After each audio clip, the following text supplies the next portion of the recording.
అందరికి నమస్కారం. ఇవాల్టి మన టాపిక్ సెబీ, జేన్ స్ట్రీట్. ఇవి రెండు ఏం జరుగుతున్నాయి, అసలు జేన్ స్ట్రీట్ సంగతి ఏంది, జేన్ స్ట్రీట్ వాళ్ళు ఏం చేద్దాం అనుకున్నారు, ఏమైంది, ఎస్బీఐ సెబీ వాళ్ళు ఏం చేద్దాం అనుకున్నారు, ఏమైంది అనేది చెప్తాను. ప్రజలారా, ఇవన్నీ చెప్పే ముందు ఒక మాట చెప్తా. చాలామంది కూడా డబ్బులు ఫాస్ట్గా సంపాదించాలి అన్న ఆలోచనతోటి స్టాక్ మార్కెట్లో పెడుతూ ఉంటారు. తెలియకుండా పెట్టకండి, ప్లీజ్ తెలియకుండా పెట్టకండి. ఎందుకు ఈ మాట నేను ఈ మధ్యకాలం రిపీటెడ్గా నేను స్టాక్ మార్కెట్ మీద చేయడానికి కారణం ఏంటంటే, ఫైనాన్షియల్ క్రైసిస్ చాలామంది ఎక్కువ ఫేస్ చేస్తూ ఉన్నారు ఇండియాలో, నేను చూస్తూ ఉన్నాను. ఎందుకంటే చాలామందికి ఇంతకంటే ముందు మన భారతదేశంలో ఎక్కువ మంది సేవింగ్స్ ఉంటుండే. సేవింగ్స్ బాగా తగ్గిపోయి అమెరికన్ కల్చర్ లాగా అలవాటు అయిపోయింది. అంటే ఎట్లాంటిది అంటే, they just like run on credit cards. అంటే మన అప్పులతోటే ఇంకా జీవితాన్ని నడిపిస్తూ ఉంటారు. పాతకాలంలో అసలు బంగారం కొన్నారు, అన్నీ కొన్నారు. ఇవాళ బంగారం కొనమంటే అసలు ఎవరితో అయితేనే లేదు. ఇది one of the simple example చెప్పడానికి. ఏంటంటే అంటే సరే, దీని సంగతి పక్కకి పెట్టేస్తే నేనేమంటున్నా అంటే, స్టాక్ మార్కెట్లో డబ్బులు తెలియకుంటే పెట్టవద్దు.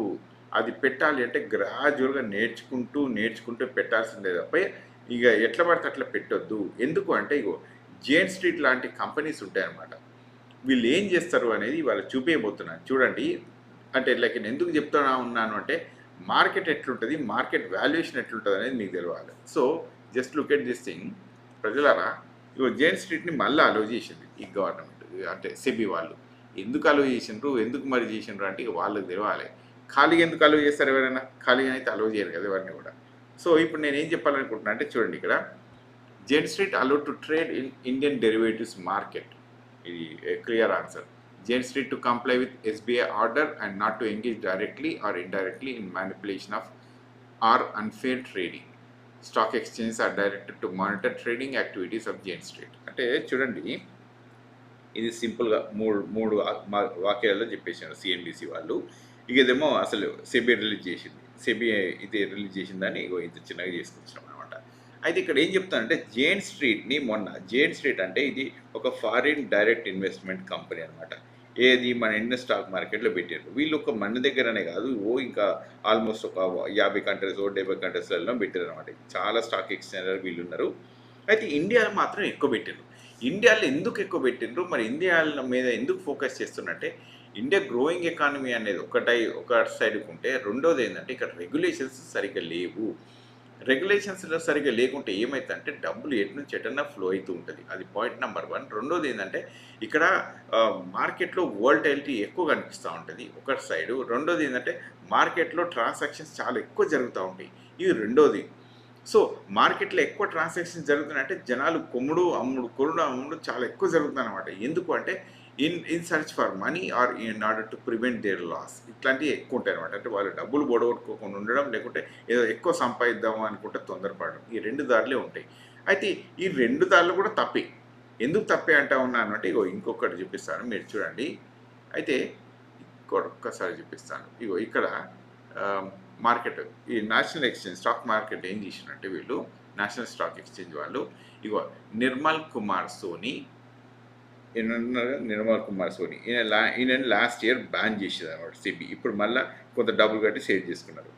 సోనీతో పాటు కిరణ్ జాదవ్తో పాటు సిమి భూమిక్ తోటి హిమాంశు గుప్తా, ఈ ఉన్న వాళ్ళందరినీ కూడా యాక్చువల్లీ ఈ మధ్య రీసెంట్గా మళ్ళీ వీళ్ళు తీసేసుకున్నారు. అంటే దే యాక్సెప్టెడ్ దేర్ ట్రేడింగ్ ప్రాసెస్ని. మరి ఇంతకంటే ముందు ఎందుకు చేసినట్టే, వీళ్ళు ఏం చేసినట్టే, అసలు మార్కెట్ ఎట్లా అంటే ఎర్లీగా ఎట్లా కొంటారు, మార్కెట్ని ఎర్లీగా కొని ఎట్లా డబ్బులు సంపాదించవచ్చో వీళ్ళు చూపించారు అనమాట. Which is against the policy of the SEBI.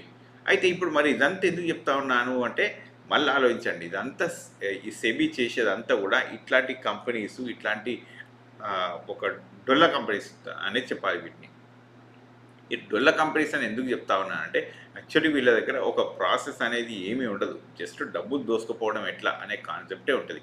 అయితే ఇక్కడ అయిపోలేదు. ఇది ఒక్కసారి చూడండి మీరు.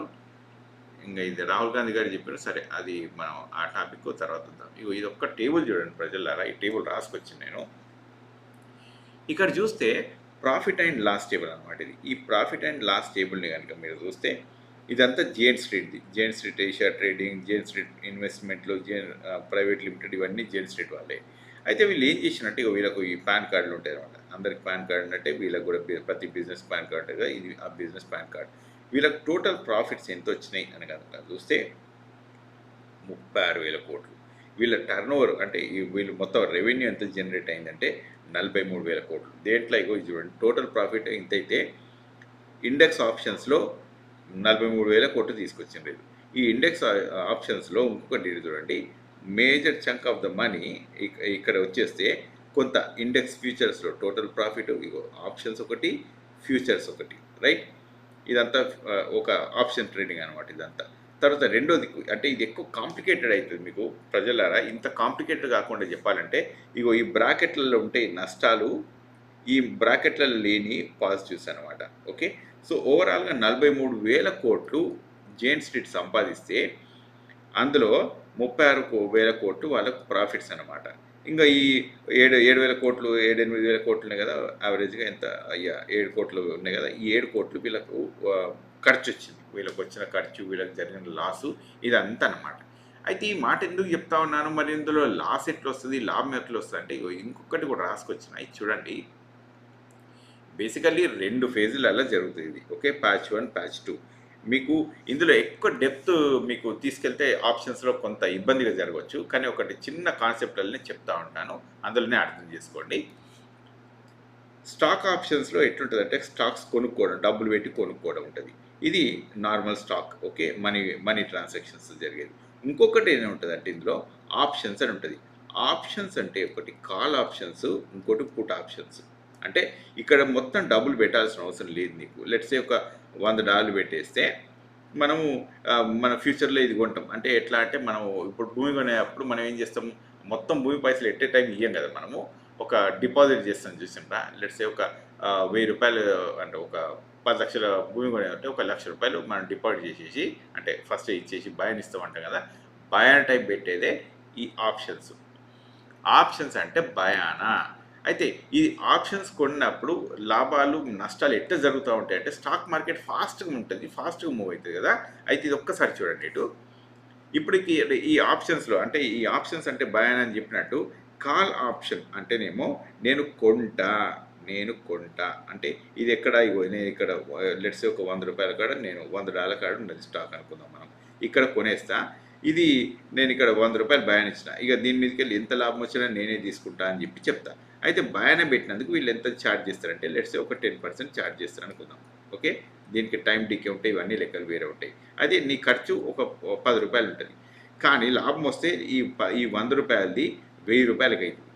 అంటే ఏమన్నట్టు ఆల్మోస్ట్ $100ది $1,000 కావడం అంటే అందులో నీకు ఖర్చు వచ్చేది ఒక $10 అయితే నీకు ఎంత లాభం, కొన్ని వందల రేట్లలో లాభం, రైట్. లెట్సే ఒక 900% నీకు ప్రాఫిట్ వచ్చినట్టు. అదే ఆప్షన్స్ పుట్ పెట్టుకుందాం మనం. పుట్ ఆప్షన్స్ ఏంటి అంటే ఇగో ఇక్కడ $100కి స్టాక్ కొన్నా, ఇది నేను అమ్మేస్తా అని అంటాం మనం. ఇదేమో కొంటా అనడము కాల్ ఆప్షన్స్ అంటే, పుట్ అంటేనేమో అమ్మేస్తా అనడం. అయితే ఇక్కడ ఏమైతుందంటే నేను అమ్మేస్తా, ఇది ఎంత అమ్మేస్తా అన్నప్పుడు ఎంత కిందికి వస్తే నీకు అంత లాభం అన్నమాట. ఎంత కిందికి వస్తే అంత లాభం ఎందుకు అంటున్నా అంటే ఈ గ్యాప్ ఎంతెంత ఉంటే నీకు అంతంత లాభం, ఇక్కడ కూడా గ్యాప్ ఎంతెంత ఉంటే నీకు అంతంత లాభం. ఒకటేమో ఒక డైరెక్షన్లో, ఇంకో డైరెక్షన్. ఇదేమో సెల్లింగ్ ప్రాజెక్ట్ అయితే ఇది బయింగ్ అనమాట, సెల్లింగ్ ప్రాసెస్ అయితే ఇది బయింగ్ ప్రాసెస్. అయితే ఇక్కడ కూడా అంతే, ఇగో నేను $100 $1,000 బై నేను అమ్మేస్తా నీకు చూడు అని అనుకుంటాం మనం. ఎంతకు అమ్మేస్తావు అంటే వీడికెళ్ళి ఎంత కిందకి పడ్డా కూడా నేను ఇదే ధరకు అమ్మేస్తా అంటాం. అమ్మేస్తా అన్నప్పుడు ఈ సేమ్ బయాన పెట్టే పద్ధతి ఉంటుంది చూసినావా, బయాన పెట్టే పద్ధతులల్లో మళ్ళీ దానికి $10 కట్టాలి. అయితే ఇక్కడ ఏమైతే ఉంటుందంటే ఈ స్టాకులను ఏం చేస్తారు వీళ్ళు అంటే స్టాక్ మార్కెట్లో ఇగో డబ్బులు పెట్టుకునేప్పుడు ఇక్కడ చూడండి, నిఫ్టీ 50ని ఎప్పుడు ఒకరోజు బ్యాంక్ ఓపెన్ అయినప్పుడు ఇప్పుడు ఇది January 17, 2024 ఈ లెక్క. ఆ రోజు స్టాక్ మార్కెట్ 3.2% పడ్డది, నిఫ్టీ 50 ఇండెక్స్ పడ్డప్పుడు ఇదేది దేనివల్ల, హెచ్డిఎఫ్సి బ్యాంక్ వల్ల. అప్పుడు ఏం చేసినంటే జైంట్ స్ట్రీట్ వాళ్ళు ఇవన్నీ కొన్నారు, ఈ పడ్డ ధరను అన్నీ పైకి లేపారు. పైకి లేపితే ఎంత 1,000 కోట్లు పెట్టాలి కదా, 1,000 కోట్లు అన్నీ పెట్టేశారు. పెట్టి ఏం చెప్తారంటే అరే మార్కెట్ మంచిగా ఉంది, ఏదో పడ్డది కానీ ఇంకా అయినా కానీ పైనకి వెళ్తుంది అనుకున్నామని. అప్పుడు జనాలు అరే ఇది వెళ్తుంది కాబట్టి మనం కూడా పెడదాం అని చాలామంది పెడుతుంటారు. పెట్టినప్పుడు ఏమైతే ఉంటుందంటే వీళ్ళు ఫస్ట్ జైంట్ స్ట్రీట్ వాళ్ళు డబ్బులు ఇట్లా పెంచేస్తారు కదా, తర్వాత ఏం చేస్తారంటే ఒక పుట్ ఆప్షన్ కూడా పెడతారు వీళ్ళు. పుట్ ఆప్షన్ ఎంత పెడతారంటే చాలా ఎక్కువ నెంబర్కి పెడతారు. చాలా ఎక్కువ నెంబర్కి పెట్టేసి ఎందుకంటే వీళ్ళే కదా డబ్బులు ఇక్కడ. వీళ్ళు ఏం చేస్తారంటే పెంచిన స్టాక్‌ని ఎట్ ఎ టైమ్‌గా పడేస్తారు. పడేసినప్పుడు ఏమైతదంటే వీళ్ళు బేరం కాసిర్రు కదా! ఈ బేరం కాసినోళ్ళు ధర గనక పుట్ ఆప్షన్‌లో ఉన్నప్పుడు ధర గనక పెరిగితే వీళ్ళకి నష్టం. కానీ ఎంత ధర పడితే అంత లాభం. సో వీళ్ళేం చేసిండ్రు ధర పెంచిండ్రు కదా! పెంచేసిన తర్వాత అమాంతంగా కింద పడేసిండ్రు జేన్ స్ట్రీట్ వాళ్ళు. ఎందుకంటే వాళ్ళ డబ్బులు వాళ్ళు తీసేసుకున్నారు. అప్పుడేమైతది ఈ భయానక గ్యాప్ అనేది ఎంతెంత పెరుగుతూ వస్తూ ఉంటదో అంతంత ప్రాఫిట్స్ వస్తూ ఉంటాయి. ఎవరికి? ఒక కంపెనీకి. ఆ ఒక్క రోజే ఇగో ఇక్కడ చూడండి 673,00,00,000 వాళ్ళకొచ్చిన ఖర్చు 61,00,00,000 కానీ వాళ్ళు సంపాదించింది మాత్రం 671,00,00,000 అంటే ఆల్మోస్ట్ 11% ఒక్క రోజుల సంపాదన 11%. ఎక్కడన్నా ఒక్క రోజులో 11% మనకు అసలు వచ్చుడుంటదా? అది ఏ పద్ధతి ప్రకారం వస్తుంది? ఏ లెక్క ప్రకారం వస్తుంది అనేది జనాలు కొంచెం అర్థం చేసుకోవాలి. ఇది స్టాక్ మార్కెట్ ఎంత వోలటైల్ ఉంటుంది అంటే ఇట్లాంటి వాళ్ళు ఎక్కువ చాలా ఎక్కువ గేమ్ ప్లే చేస్తూ ఉంటారు. మరి ఎందుకు మరి మన కంట్రీలో ఉండదా అంటే మీకు చూపిస్తాను. అది కూడా చూపిస్తాను. ఇటు చూడండి. మన కంట్రీలో రెగ్యులేషన్స్ ఉండవా అంటే కొంత మట్టుకు ఈ రెగ్యులేషన్స్ నేను చూపిస్తాను. ఇక్కడ ఏమైందంటే రాహుల్ గాంధీ గారు అన్‌కంట్రోల్డ్ F&O ట్రేడింగ్ కాలం అని చెప్పారనమాట.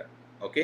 చెప్పేసి ఇగో ఇది ఈ ఈ క్రితం 4, 5 సంవత్సరాల్లో 45,000 రేట్లు పెరిగింది. 45 టైమ్స్ పెరిగింది. 45 టైమ్స్ పెరిగింది అని చెప్పారు. ఇదేంది ఫ్యూచర్ అండ్ ఆప్షన్ ట్రేడింగ్. ఇందులో 90% మంది చిన్న ఇన్వెస్టర్లు నష్టపోయినరు ఈ లాస్ట్ 3 సంవత్సరాల్లో. అంటే లాస్ట్ 3 సంవత్సరాల్లో ఒక 2,00,000,00,000 నష్టపోయినరు. దీంట్లో సెబీ వాళ్ళు ఏం చెప్తారు? సెబీ వీళ్ళ పెద్ద పేర్లు ఎవరెవరైతే పెద్ద పెద్దోళ్ళు ఉంటారో వాళ్ళ పేర్లు రివీల్ చేయాలంటారు. అయితే ఇక్కడ ఏందంటే మనందరికి తెలిసింది అదేంది మన జేన్ స్ట్రీట్ ఒకటే. కానీ ఇంకా మిగతా వాళ్ళు చాలామంది ఉన్నారు ఇందులో. హూ ఆర్ బిగ్ ప్లేయర్స్ ఉంటారు వీళ్ళు. వీళ్ళు మార్కెట్‌ని షేక్ చేయగలరు. షేక్ చేసేసి వాళ్ళకి ఎంత కావాలనో అంత తీసుకొని వెళ్ళిపోతారు. సో ఇట్లాంటి వాటిని రెగ్యులేటర్ సిస్టమ్ మంచిగుండాలి. మన రెగ్యులేటర్ సిస్టమ్ బాగుందంటే ఇగో ఇక్కడ చూడండి. మనము why did SEBI chief Madhavi Buch stay silent? మరి ఆమె ఎందుకు ఆగిపోయింది సైలెంట్‌గా? ఎవరిని కాపాడడానికి ఆగిందామా? ఇంతింత నష్టం జరిగిపోతా ఉంటే 90% మంది స్మాల్ ఇన్వెస్టర్స్ నష్టపోయి ఆ ఇల్లులు అమ్ముకొని, జాగాలు అమ్ముకొని కొంతమంది అయితే ఏమైనా చేసుకొని ఉండొచ్చు. సో ఇట్లాంటి అందరూ ఉండంగా కూడా మాధవి బుచ్ ఇది ఎందుకు సైలెంట్‌గా ఉంది అనేది ఒక క్వెషన్ అనమాట. తర్వాత రెండో క్వెషన్ దీని మీద who ordered the cover up? Okay. ఇది ఎవరు అసలు ఇందులో తప్పే లేదు అని చెప్పడానికి ఎవరు దీని కారకులు? మరి మాధవి పూరియనా ఇంకెవరన్నానా? Okay. Why probe into this role? Okay. Why no probe into this role? మరి ఈ సందర్భంగా ఎందుకు వెళ్ళలేదు అని చెప్పారు. వీళ్ళందరినీ ఎవరిని కాపాడడానికి ఓకే అనేది ఇంకొక క్వశ్చన్ తోటి ఎండ్ అయింది. అంటే నేను ఇక్కడ ఏం చెప్పాలనుకుంటున్నాను ప్రజలారా, మార్కెట్ తెలుసుకొని డబ్బులు పెట్టుండి. జేన్ స్ట్రీట్లో ఇంత అన్యాయం జరిగితే మళ్ళీ వాళ్ళని తీసుకొచ్చేసారు. ఎంత ఒక 4,000 కోట్లకు. వాళ్ళు సంపాదించింది 36,000 కోట్లు. వాళ్ళు కట్టేది 4,000 కోట్లు. అంటే ఏమన్నట్టు ఇంకా 32,000 కోట్లు వాళ్ళకు ఉన్నాయి. అంటే ఇప్పుడు వాళ్ళనే మీరు దొంగతనం చేయొద్దు, మీరు మంచిగా చేసుకోండి అని చెప్తే వాళ్ళు వింటారా ఇప్పుడు? పొడగొట్టుకున్న పైసలైనా కనీసం తెచ్చుకుంటారు కదా! అంటే నీకేం చెప్పాలనుకుంటున్నా అంటే ఇక్కడ సామాన్య ప్రజలు చాలా నష్టపోతారు. దీన్ని చేయడానికి మరి ఏం చేయాలంటే ఇండెక్స్ ఫండ్స్‌లని ఒక పద్ధతి ప్రకారం నడిపియాలి. ఫారిన్ ఇన్వెస్ట్‌మెంట్‌ల మీద కూడా కొంత కంట్రోల్ పెట్టాలి. అట్లయితేనే ఇవి నడుస్తాయి. ఇండెక్స్ ఫండ్స్‌లల్లా ఏ కంపెనీ కంటే ఆ కంపెనీకి ఎంతంత వాటా పెడతా అంటే ఆ వాటాతోటి దేశానికి నష్టము. కనుక చేయాల్సిందేంటంటే ప్రతి వాటా ఒక పద్ధతి ప్రకారం మార్కెట్ వాల్యూ ప్రకారం పెట్టాలి. అప్పుడు పెట్టినప్పుడు ఏమైతుంటదంటే మార్కెట్ ఒక పద్ధతిగా నడుస్తూ ఉంటది. దాన్ని మ్యానిపులేట్ చేయడానికి చాలా కష్టమైతది. రైట్? సో ఇందులో అసలు చాలామందికి ఏం అర్థమైందో ఏం అర్థం కాలేదో నాకు తెలవదు. But what I am trying to tell you at the baseline is నష్టపోకండి. స్టాక్ మార్కెట్‌లో ప్రాపర్‌గా తెలుసుకున్న తర్వాతే డబ్బులు పెట్టండి. ఎట్లా అంటే అట్లా పెట్టకండి. Okay. Thank you very much. I will meet you in the next video.